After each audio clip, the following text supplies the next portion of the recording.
Residents of Giyani in Limpopo continue to bear the brunt of corruption and lack of service delivery. The area has been battling with water challenges for years now. Attempts to ensure the people have running water through the Giyani bulk water project started in 2014. Years later, water problems in the area persist. The residents rely on JoJo tanks. So what happens now when these run dry? Well, to find out and speak about this is my colleague, eNCA reporter Govan Whittles, who's joining us now from Giyani. Good afternoon, Govan. So you've been reporting about taps that are drying there. Where are the people sourcing their water from currently? Well, they're relying on boreholes that have been dug privately by individuals in the area. The wealthier residents can afford about 35 to 75,000 rand, sink the borehole between 40 meters up to 140 meters. They'll draw out the water and then sell it to the rest of the community at like 1 rand a litre or 2 rand a litre. And one of the shops that's here has got a bigger JoJo tank and obviously draw more water.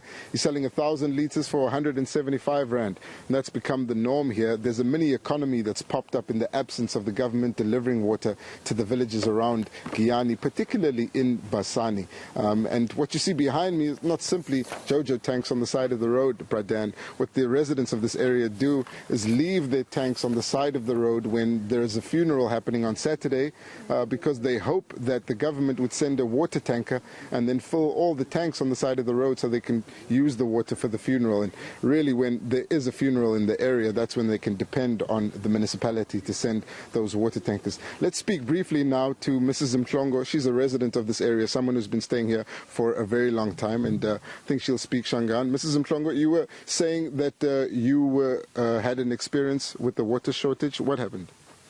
Lani rely mati na lani aina mati ne vetere kanses bari to neki ena muna ma viking kwa ko ni ngatsami kuma mati ene seswani le kuhluphekini na vetere kane ayiti mati ku hava mchini bari utsovekini sayithi sakusezitanya kunwa yini etwa tora sisi loko mona ngutava la ngana vana la ifana vo ityakini itatlantswini mati ka dangwini xituruturu xa ku rhwala nhlokweni 2 rand.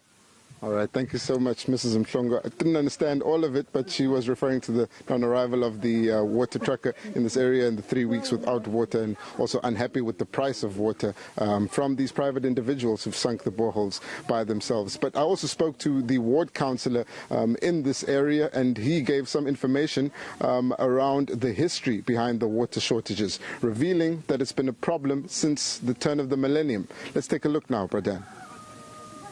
Ever since the year 2000, the time when there was a heavy rain, that was the last year in which we saw the dam been having water. So as a result of that, after some five years, there was nothing that is coming in.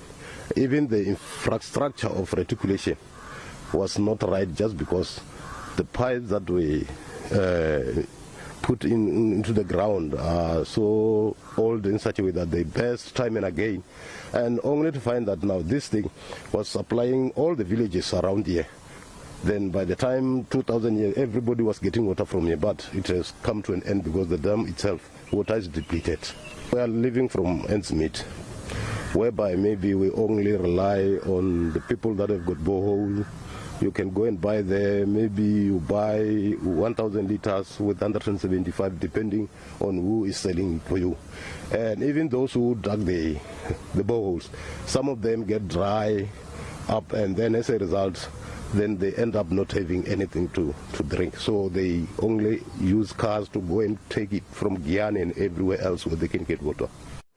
Yeah, I think this gentleman is echoing what Mrs. Mhlongo was telling you there earlier in Xitsonga, the Govan. It's tough life, really. There's no water, and they have to make a plan. They have to pay for water. What else are you finding out in Giyani about this challenge of water? The big frustration in this area, Pradan, is the seeming unwillingness of the municipality to deliver in the face of residents that are putting a lot of their own money in not only repairing their homes and building very large and well-constructed homes in the area. They're just frustrated that the municipality won't come to the table. And most of them have put a lot of money into making their homes sustainable or self-sustainable, not needing electricity or water.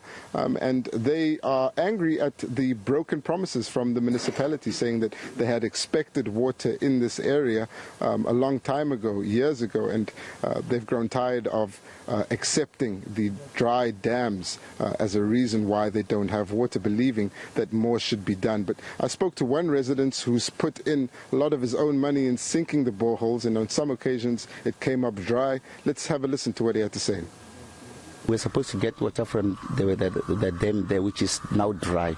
So as I'm saying now, there are a lot of people who have tried to get boreholes on their yards, and it's costing too much. Sometimes it's cost something like 130 meters down, and they don't get water some of the areas.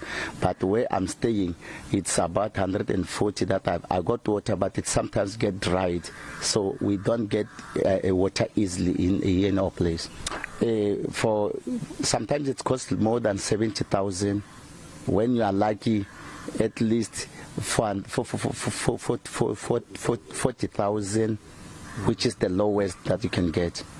And people are not working in our area. Then we depend on water, and the water that we're supposed to get, the government is supplying the manner in which we're supposed to. A Giyani resident there earlier speaking to my colleague Govan Whittles, who's on the ground there, as we continue our focus on the failing infrastructure across the country, in different parts of the country, at the local level.